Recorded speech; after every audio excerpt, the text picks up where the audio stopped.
তো finally guys, অনেক কিছু বলার পরে আমাদের সুপারস্টার দেব আমাদের জুবিনদার জন্য কিছু বলে গেলেন। তো ভিডিওটা আপনারা ফুল দেখতে থাকুন। দেব, সুপারস্টার দেব আমাদের জুবিনদার জন্য কি বলে, তো ভিডিওটা পুরো দেখেন। আমার ক্যারিয়ারের মধ্যে জিৎ গাঙ্গুলি জুবিনদার বিগ বিগ অ্যান্ড সবকটা গান, সবকটা মানে আয়না, মন ভাঙা আয়না থেকে আরম্ভ করে মন মাইনা থেকে চোখে চলে এখন সবচেয়ে বড় হিট, বাংলার সবচেয়ে বড় হিট আর সবচেয়ে বড় ভিউজ যদি কোনো গানে থাকে সেটা হচ্ছে চোখের জলে ভাসিয়ে দিলাম। তো আমার মনে হচ্ছে যে huge loss to the industry, শুধু আসাম ইন্ডাস্ট্রির জন্য ভারতবর্ষের জন্য হচ্ছে হিউজ লস। আমার মনে হয় আমার শ্রদ্ধাঞ্জলি ওনাকে এবং ওনার পরিবারকে ঠাকুর যেন আরো শক্তি দিক এই লসটাকে রিকভার করার জন্য। তোমার অনেক হিট ছবির গান জুবিন গেয়েছিল এবং জুবিনের যে চলে যাওয়া ইন্ডাস্ট্রির জন্য কতটা ক্ষতি।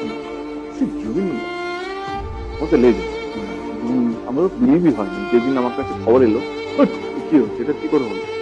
মানে আমরা ইনফ্যাক্ট ধূমকেতুতেই ভাবছিলাম যে রানাদার একটা টুইটার করে জুবিন দেখলে আমরা গান গাবো, কোনো কারণে যেহেতু ছবি রিলিজিং ডেটটা আমাদের কনফার্ম ছিল, আমার কোনো কারণে গান গাওয়া হয়নি। কিন্তু আমাদের মাথায় যে জুবিন কারণ যেহেতু আমি আবার ফিরে আসছি অস্ট্রেলিয়াতে, আমার ইচ্ছে আছে যে আবার আমি যদি পুরোনো যুগটাকে আবার ফিরিয়ে আনতে পারি। তো জুবিন আমার মাথায়, আমরা এক মাস ধরে আমরা জুবিনকে নিয়ে আলোচনা করছি এবং ও যে চলে গেছে খবরটা আমাকে বিলিভই হয়নি 10-15 মিনিট। না না তখন আমি নিউজ ঘাটতে শুরু করলাম, তখন মানে মানে আমার ক্যারিয়ারের মধ্যে জিৎ গাঙ্গুলি জুবিনদার বিগ বিগ অ্যান্ড সবকটা গান, সবকটা মানে ভিডিওটা কেমন লাগলো অবশ্যই আপনারা কমেন্ট করে বলবেন, আর ভিডিওটা বেশি বেশি করে শেয়ার করবেন।